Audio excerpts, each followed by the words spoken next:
Hello students, how are you? I hope you all are doing well. Now students, as you know, this is your social science class and today we will read class 7th history social science chapter number 6. Okay, towns, traders and craftsperson. All right, and students, today we have to read from page number 78. Okay, and this is video 2. All right, video second of chapter number 7. So it's a video second. All right students, so now let's start. A network of small towns. Okay, network means students जाल. Okay, संजाल होता है, यहाँ हम इसे जाल कह सकते हैं. ठीक है, ऑफ स्मॉल टाउन्स, छोटे नगरों का जाल हम पढ़ेंगे. ऑल राइट, छोटे नगरों का जाल. From the 8th century onwards, from the 8th century onwards, the subcontinent was dotted with several small towns. These probably emerged from large villages. They usually had a mandapika. Mandapika or mandi of later times, to which nearby villagers brought their produce to sell. They also had market streets called hata, या हाट हम बोलते हैं, हाट of later times, lined with shops. Beside there were streets for different kinds of artisans such as potters, oil pressers, sugar makers, toddy makers, smiths, stone masons, etc. While some traders lived in the town, others travelled from town to town. Many came from far and near to these towns to buy local articles and sell products of distant places like horses, salt, camphor, saffron, betel nut, and spices like pepper. Okay. So now explanation of this paragraph, students. From the 8th century onwards, the subcontinent was dotted with several small towns. तो students, हम बात कर रहे हैं, अगर 8वीं शताब्दी की हम बात करें तो 8वीं शताब्दी से ही जो हमारा देश था, उपमहाद्वीप में अनेक छोटे छोटे नगरों का नेटवर्क बिछने लगा था, एक छोटे छोटे नगरों का जाल बिछने लगा था. Okay, these probably emerged from large villages, और यह शायद उनका जो ये जाल बना छोटे छोटे नगरों का, ये बड़े बड़े गांव से हुआ था. ओके, मीन्स कि संभवतः उनका जो प्रादुर्भाव था वे बड़े बड़े गांव से हुआ था. Alright, they usually had a मंडपिका. Okay, they usually had a मंडपिका और मंडी और later times to which nearby villagers brought their produce to sell. Okay, और स्टूडेंट्स, उनमें आमतौर पर मंडपिका, जिसे कि बाद में क्या कहा जाता था, मंडी कहा जाता था. तो ये मुख्य रूप से आमतौर पर एक मंडपिका होती थी जहां आसपास के गांव वाले अपनी फसलों को, अपनी उपज को बेचने के लिए लाते थे. Okay, they also had market states called haat. Okay, हट बोलते हैं. तो उनमें ऐसी गलियां थी जहाँ पे, कुछ ऐसी गलियां भी थी जहाँ दुकानें एवं बाजार थे जिन्हें हट कहा जाता था, और बाद में उनको क्या कहा जाने लगा, हाट कहा जाने लगा. पहले तो उनको हट कहते थे और बाद में हाट कहा जाने लगा. उसका मतलब होता था लाइंड विथ शॉप्स, मीन्स दुकानें एक कतार में. ठीक है, तो वे क्या होती थी, उसमें विभिन्न प्रकार की दुकानें एक कतार में लगी रहती थी. All right. Besides, there were streets for different kinds of artisans such as potters, oil pressers, sugar maker, toddy maker, smiths, stone masons, etc. Okay students, इसके अलावा बाद में विभिन्न प्रकार के जो आर्टिशंस थे, विभिन्न प्रकार के जो कारीगर थे, जैसे कि पॉटर्स, पॉटर मीन्स कुम्हार. ओके, ऑयल प्रेशर मीन्स जो तेल निकालते थे, तेलिया, एंड सुगर मेकर, शक्कर बनाने वाले, चीनी बनाने वाले, एंड टॉडी मेकर बोलते हैं ताड़ी बनाने वालों को. ठीक है, क्या किसे बोलते हैं, ताड़ी बनाने वाले. एंड स्मिथ्स मीन्स होता है स्टूडेंट्स, स्मिथ मीन्स सुनार. Okay, and stone makers. Okay, सुनार और लोहार आ जाएंगे स्मिथ में. ओके, गोल्ड स्मिथ मीन्स सुनार होता है, ब्लैक स्मिथ लोहार होता है. एंड स्टोन मैसन मीन्स होता है पत्थर तोड़ने वाले, राज मिस्त्री. ठीक है। तो आदि के अलग अलग बाजार होते थे।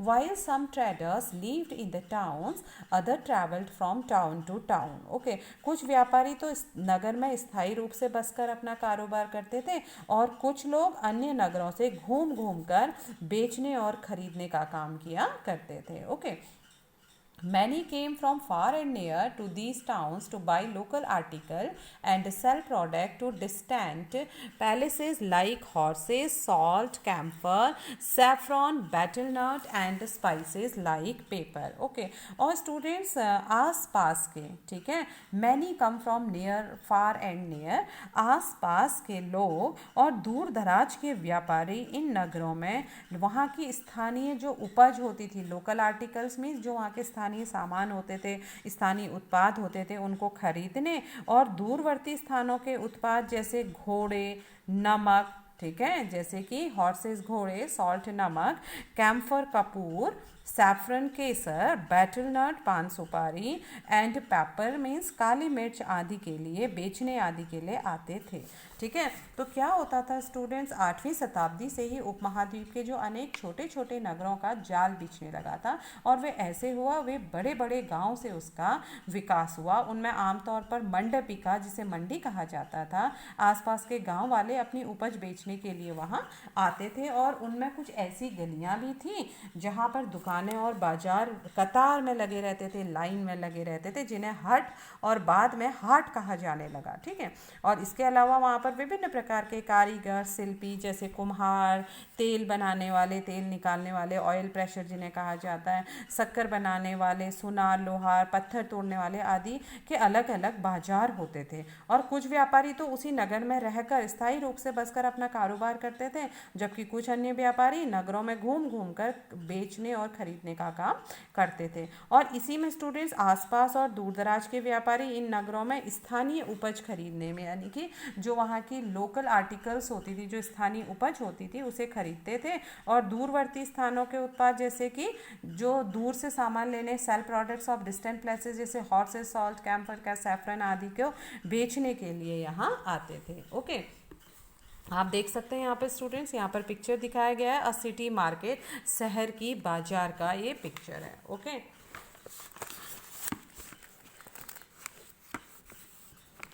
Usually a samanta, or in later times a jamidar, built a fortified palace in or near these towns. They levied taxes on traders, artisans and articles of trade, and sometimes donated the right to collect these taxes to local temples which had been built by themselves or by rich merchants.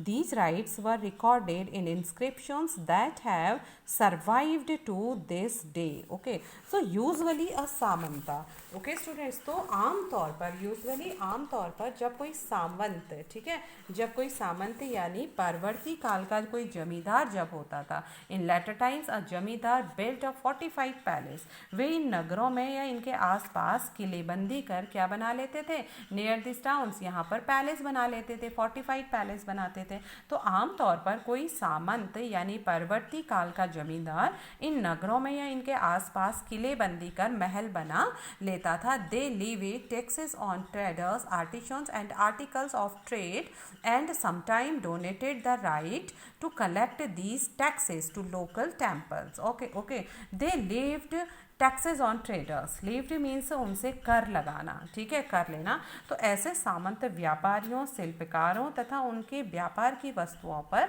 कर लगाते थे और कभी इन करों के संग्रहण का अधिकार भी उन्हीं स्थानीय मंदिरों को क्या कर देते थे, प्रदान कर देते थे। Okay, and sometimes donated the right to collect these taxes to local temples, और कभी कभी इस कर को वहाँ के स्थानीय मंदिरों को डोनेट भी कर देते थे, which had been built by themselves और बाय रिच मर्चेंट्स, जिनका निर्माण स्वयं उनके द्वारा या जो संपन्न व्यापारी द्वारा कराया गया होता था। दीज राइट्स, ये जो अधिकार थे स्टूडेंट्स, ये अधिकार were recorded in inscriptions. Inscriptions means अभिलेख. ओके, इन अधिकारों का उल्लेख अभिलेखों में किया गया है.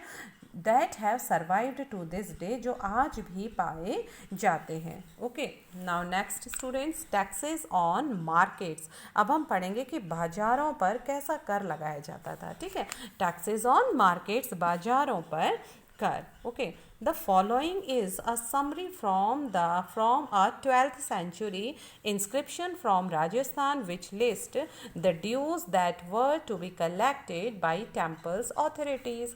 Okay, तो the following is a summary from a 10th century की बात कर रहे हैं, इंस्क्रिप्शंस फ्रॉम राजस्थान. यह राजस्थान से प्राप्त एक 10वीं शताब्दी के अभिलेख का ये सारांश है. Which list the due that were to be collected by temple authorities. Okay, जिसमें वे शुल्क दिए गए हैं जो मंदिर प्राधिकारियों द्वारा वस्तुओं के रूप में वसूल किए जा सकते हैं. There were taxes in kind on. Okay, तो यहाँ पर विभिन्न प्रकार के टैक्स लिए जाते थे, जैसे sugar and jaggery. Sugar means शक्कर एंड जैगरी मीन्स गुड़. डाई मीन्स रंग. थ्रेड मीन्स धागा एंड कॉटन और कपास. On coconut, salt, areca nuts, butter, sesame oil on clothes.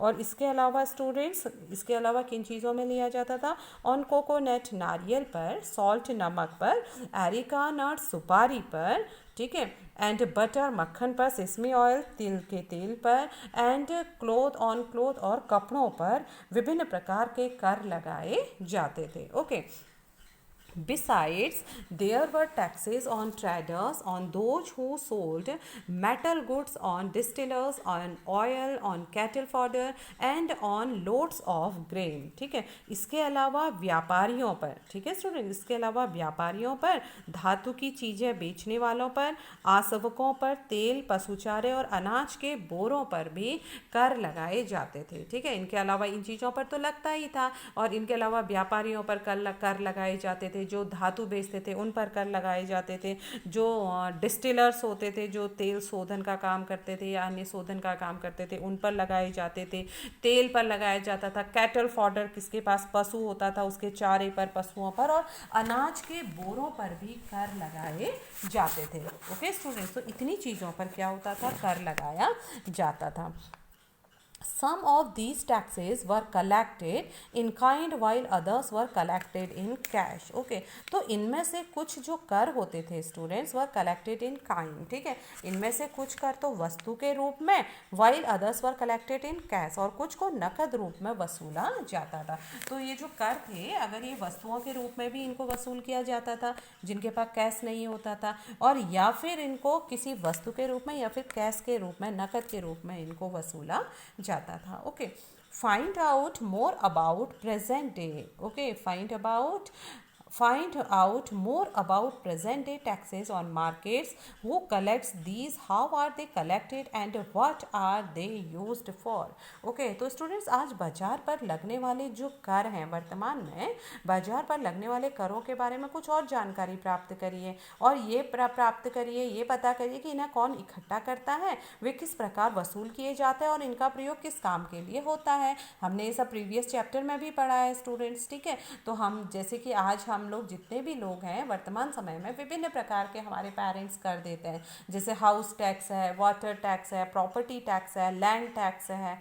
ठीक है, तो बहुत सारे कर हम चुकाते हैं. तो उन्हें कौन सबमिट करता है, कौन लेता है उन करों को, और किस रूप में लिया जाता है, और उनका जो कर लिया जाता है उसका किस काम के लिए इस्तेमाल होता है. तो उसका जो जितना भी गवर्नमेंट हमसे कर लेती है स्टूडेंट्स, वो पब्लिक वेलफेयर के लिए उसका इस्तेमाल होता है, और आर्मी के लिए उसका इस्तेमाल होता है. Okay, so now next topic students, traders big and small. ठीक है, अब हम पढ़ेंगे ट्रेडर्स के बारे में, व्यापारियों के बारे में, बड़े और छोटे व्यापारी. Okay, there were many kinds of traders. Okay, there were many kinds of traders. These included the Banjaras, see also chapter 7.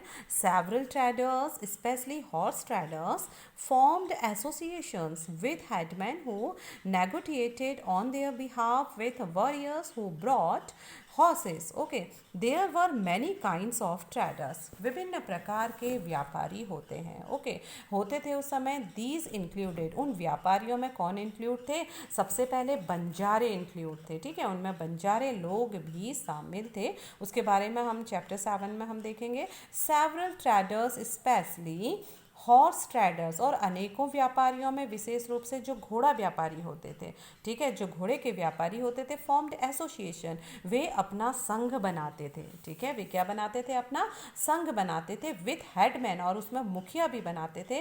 Who negotiated on their behalf with various who bought horses, और वह मुखिया उनकी ओर से घोड़े खरीदने के इच्छुक योद्धाओं से बातचीत करता था. ओके, तो जो हम अगर बड़े और छोटे व्यापारियों की बात करें स्टूडेंट्स, तो बड़े और छोटे व्यापारी होते थे. कई प्रकार के व्यापारी होते थे. उनमें बंजारे लोग, ठीक है, उनमें कौन होते थे स्टूडेंट्स?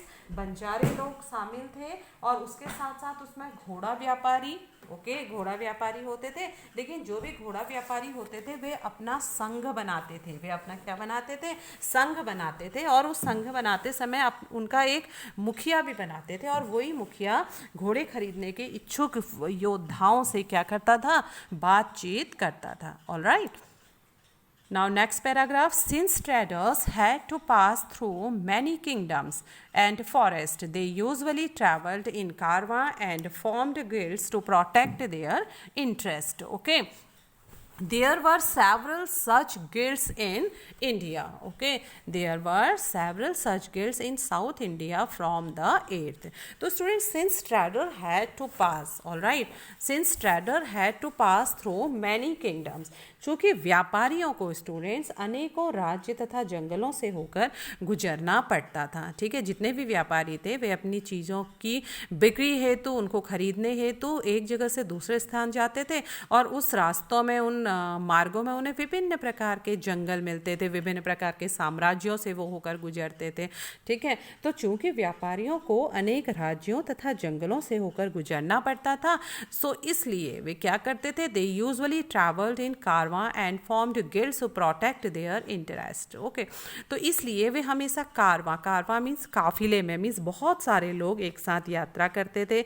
अपने खाने पीने का सामान लेकर, अपने टेंट का रहने का सामान लेकर, झुंड में, बहुत बड़े झुंड में, कारवां में वे क्या करते थे? यात्रा करते थे. काफिला बनाकर वे यात्रा करते थे. और अपने हितों की रक्षा के लिए एक व्यापार संघ, जिसे गिल्ड बोलते हैं. ठीक है, गिल्ड मीन्स एक संघ, एक एसोसिएशन, एक व्यापार संघ वे बनाते थे, ताकि वो क्या हो सके? उनके हितों की रक्षा हो सके, कोई उनके साथ गलत व्यवहार ना करें, उनका शोषण ना करें. Okay, There were several guilds in South India from the 8th century. अनेकों इस प्रकार के संघ हैं दक्षिण भारत में. ठीक है, 8वीं शताब्दी से अनेकों इस प्रकार के गिल्ड्स बनाए गए हैं, अनेकों संघ ऐसे बनाए गए हैं. Okay, now next page students.